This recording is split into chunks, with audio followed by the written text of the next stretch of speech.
नमस्कार मंडळी. मराठी भूतांच्या गोष्टी या युट्यूब चॅनलवर आपले स्वागत.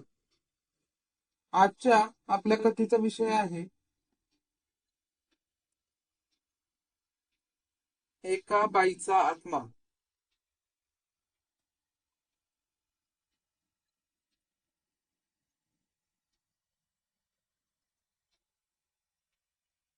ही बाई कथा आहे कल्याणच्या राहणाऱ्या अमित ह्या आपल्यासारख्याच गरीब कुटुंबातील मुलाची.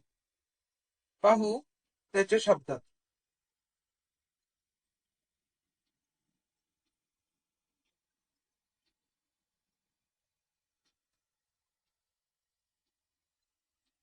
माझ्या बरोबर घरासमोरच्या खोलीमध्ये एक मद्रासी फॅमिली राहायला आली होती.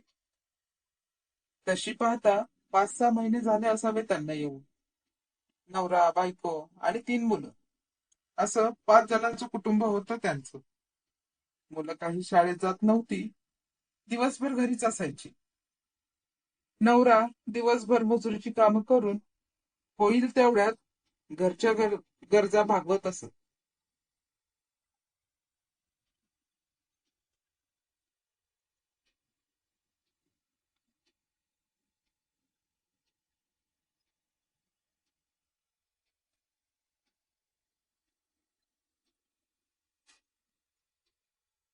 घरात पैशाची अडचण असल्यामुळे एकही दिवस त्यांचा भांडणांशिवाय जात नसायचा.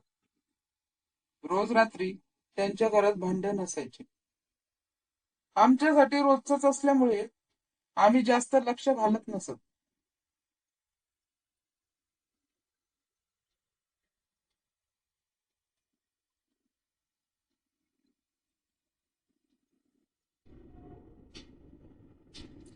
एके दिवशी झाले असे की काहीतरी विचित्रच प्रकार घडला, ज्याचा आम्ही कधीच विचार केला नव्हता. ती अविस्मरणीय सकाळ मी कधीच विसरू शकणार नाही. त्या दिवशी त्यांच्या घरी पहाटेच्या सकाळी सकाळी भांडण सुरू झालं. आमच्यासाठी ते रोजचंच गाणं असल्यामुळे आम्ही दुर्लक्षच केलं.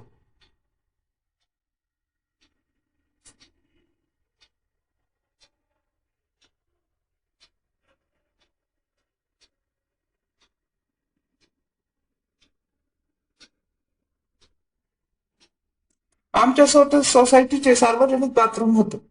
सकाळी मी बाथरूमला जाण्यासाठी बाहेर पडलो. थोड्या अंतरावर सार्वजनिक बाथरूमच्या पायऱ्या चढत होतो. त्यांच्या घरही तिथेच जवळ होतं. तोपर्यंत त्यांचा एक मुलगा बाहेर ओरडत ओरडत आला, माने जला दिया, माने जला दिया.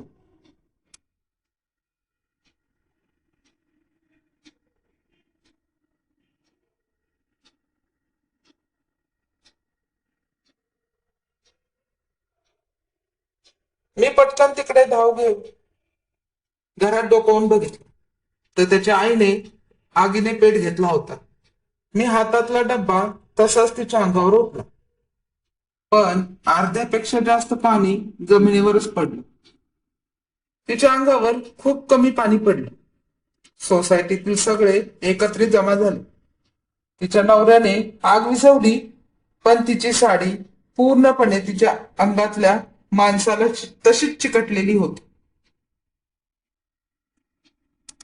सोसायटीतील 2 बायकांनी धाडस दाखवून ती साडी कशी तरी ओळ काढली आणि जवळच्या घरातून एक कॉटन गाऊन घालून घराबाहेर आणली. तेव्हा ती पूर्णपणे काळी कुट्ट पडली होती. गावातून एक रिक्षा बोलवली व तिला रिक्षातून मोर्या हॉस्पिटलमध्ये दाखल केले.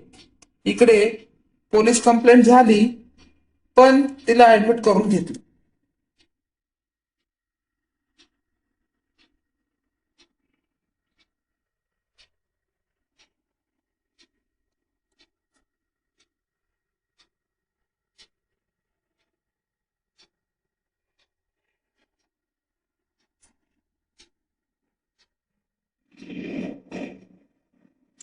डॉक्टर म्हणाले, तिची अवस्था खूप बेकार झाली आहे. ती संपूर्ण 80% भाजली आहे. त्याची जगायची शक्यता खूप कमी आहे. मी संध्याकाळी 8 वाजता घरी आलो. दुसऱ्या दिवशी आम्हाला गावाला जायचं होतं. सकाळी 5:30ची गाडी असल्यामुळे आम्ही लवकर सर्व आपटून झोपलो.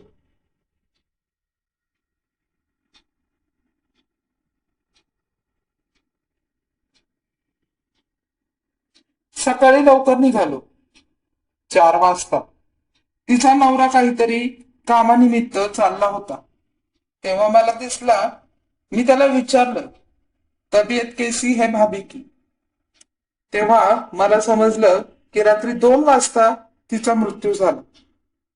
3 दिवसांनी आम्ही परत घरी आलो. कळालं, तिचा आत्मा भूत बनून खूप जणांना दिसला होता.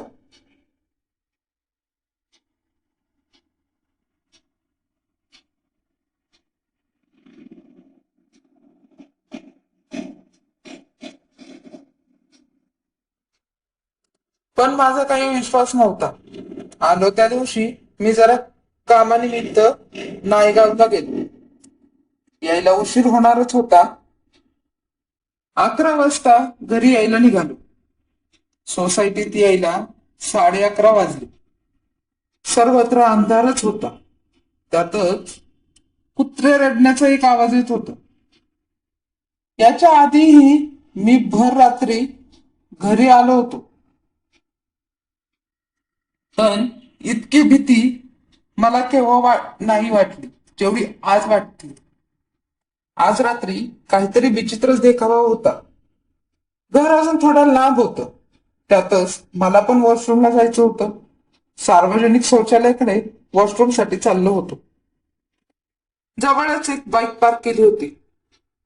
त्या बाईकवर कोणीतरी बसल्यासारखा भास झाला.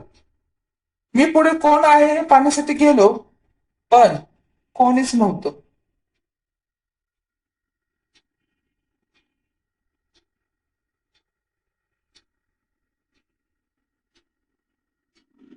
मी वॉशरूमला जाणार इतक्यात मागून कोणीतरी बाई धावत गेली. कोण होती ते दिसलं नाही, पण बांगडी आणि पैंजणांच्या आवाजावरून ती बाई होती हे मात्र नक्की.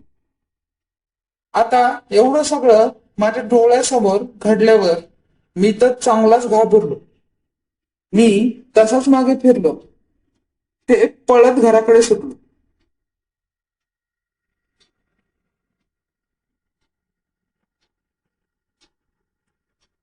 जिथे ती बाईक उभी होती तिथे मला कोणाचा तरी स्पर्श झाला. मी खूपच घाबरलेल्या अवस्थेत होतो. माझा वेग अजून वाढला. जसा मी पुढे पुढे जात होतो तसा माझ्या कानाला आवाज येऊ लागला. तो आवाज पैंजणांचा होता. मी मागे बघितलं नाही. जसे जसे घर जवळ यायला लागले तसा माझ्या जीवात जीव येऊ लागला.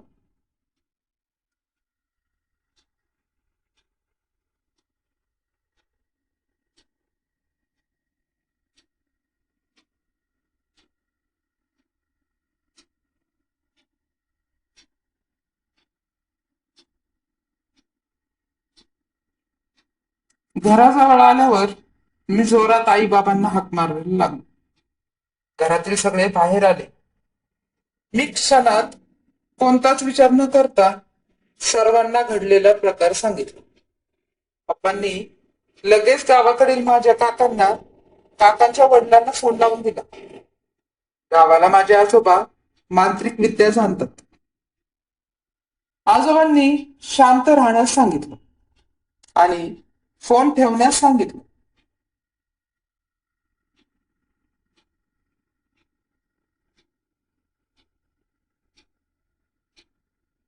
तासभराने आजोबांचा फोन आला. ती तीच बाई होती जिने आत्महत्या केली होती. बाईकवर सुद्धा तीच होती. ती मला पकडण्याचा प्रयत्न करत होती. शेवटी नशीब म्हणावं की काय मी तिच्या हातात आलो नाही. तेव्हापासून जास्त रात्र करून घरी यायचं बंद केलं होतं.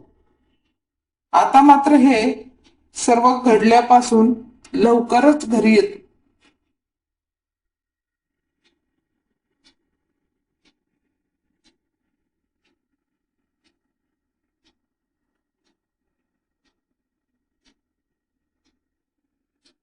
धन्यवाद.